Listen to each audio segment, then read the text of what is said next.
కూపాంతరే పతత్కథం వివాన్యథా ప్రళయమధ్య నాపత్స్యతే అన్నాడు.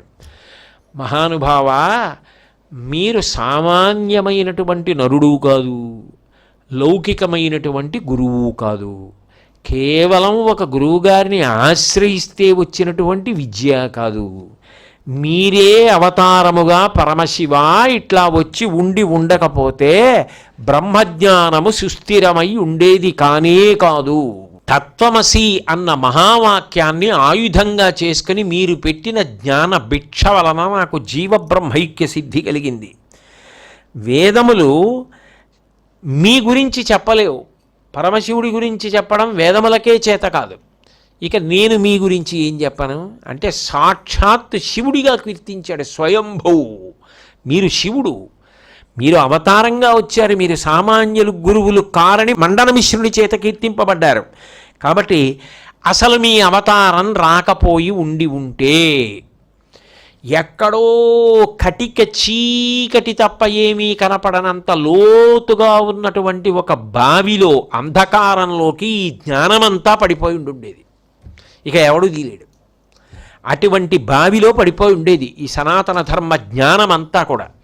అలా పడిపోకుండా కాపాడిన మహాపురుషులు మీరే. కాబట్టి పతత్కథమివాన్యథా ప్రళయమధ్యనాపత్స్యతే పరం గళిత సౌగత ప్రలపితాంధ కూపాంతరే.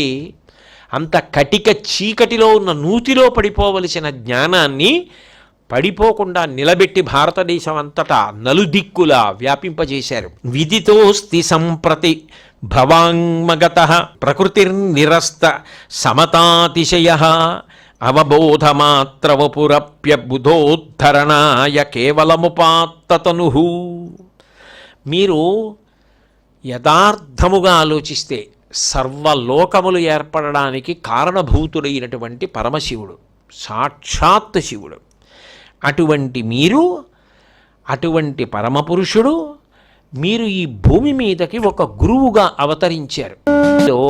ఒకటి తక్కువ ఒకటి ఎక్కువ అన్న మాట లేదు. ఎందుకని అంటే మీరు రాశీభూతమైన సమతామూర్తి. మీ దృష్టిలో అందరూ సమానులే. ఎందుకని అంటే అందరూ ఆత్మస్వరూపులే. అవిద్య ఎవరికి గట్టిగా పట్టిందో వాళ్ళు దాని నుంచి ఉద్ధరింపబడడానికి వాళ్ళు చేసే సాధన యందు మారుతుందేమో కానీ వాళ్ళు ఆత్మస్వరూపులు కాకుండా పోలేదు. కాబట్టి అందరినీ సమానంగా చూసిన మహాపురుషులు మీరు. మండనమిశ్రుడు చేసిన కీర్తన బ్రహ్మగారు చేసింది. కాబట్టి ప్రకృతిర్నిరస్త సమతాతిశయః, అంతటా సమత్వమును చూడగలిగినటువంటి వారు మీరు.